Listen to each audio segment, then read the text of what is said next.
최대한 그런 경우가 있었고요. 그분께 제가 간곡히 부탁드렸습니다.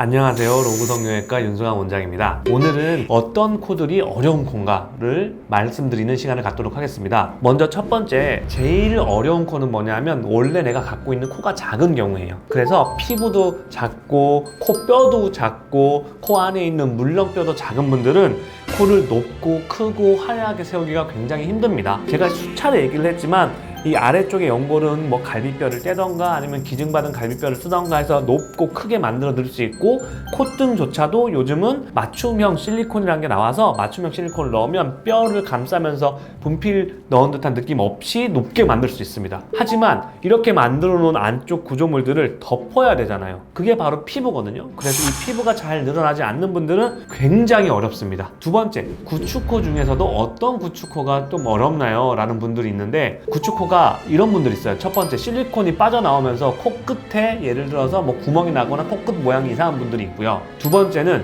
이 비주라고 하죠. 코 기둥. 코 기둥이 안쪽으로 이렇게 콧구멍 안쪽으로 말려 들어가는 분들이 있어요. 두 가지의 기준을 봤을 때는 당연히 두 번째, 이 비주가 말려 들어간 구축코가 훨씬 어렵습니다. 왜냐하면 첫 번째 내용이랑 이제 연결되는 건데요. 이 피부는 뭐 구멍이 났거나 이 피부가 짧게 올라가서 이런 분들은 이마에서도 제가 피부를 보충하고 볼에서도 보충해서 피부 연장을 최대한 해드리는데, 이 코 비주, 이 콧구멍 안쪽으로 말려 들어간 이 코 점막은 뗄 수가 없어요. 어디서 당겨올 수가 없기 때문에 여기가 이렇게 말려 들어간 분들이 해결하기가 가장 힘듭니다. 그래서 이것조차도 이 비주가 말려 들어간 분들은 또 왜 조심해야 되냐면, 욕심내서 코 비주를 코끝을 많이 올렸다가 이 비주 부분이 괴사되는 경우도 있습니다. 최근에 이제 모 유튜버 분들도 이렇게 막 괴사돼가지고 뭐 유튜브 방송하시고 그러시더라고요. 그래서 그거는 정말 어려운 코다. 그리고 그때는 중요한 게 뭐냐면, 모양도 모양이지만 최대한 안전하게 수술하는 게 좋지 않을까라고 저는 상담도 드리고 그렇게 수술도 하고 있습니다. 최근에 제 경험담을 말씀드리면, 이제 외국분이었는데 외국에서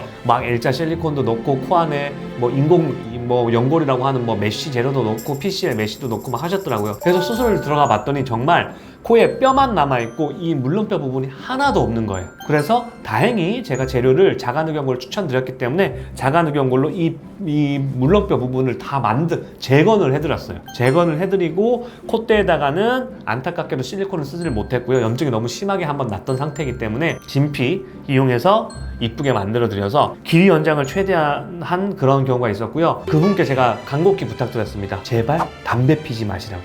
담배 피시면 혈액순환이 안 좋아지면서 아까처럼 이 비주 부분이 까맣게 변할 수 있다. 그래서 담배도 끊으시고 잘 따라와 주셔서 이쁘게 재건을 하고 모양을 만든 사례가 있었습니다. 지금까지 영상이 도움이 되셨다면 좋아요, 댓글, 구독, 알림 설정 부탁드립니다.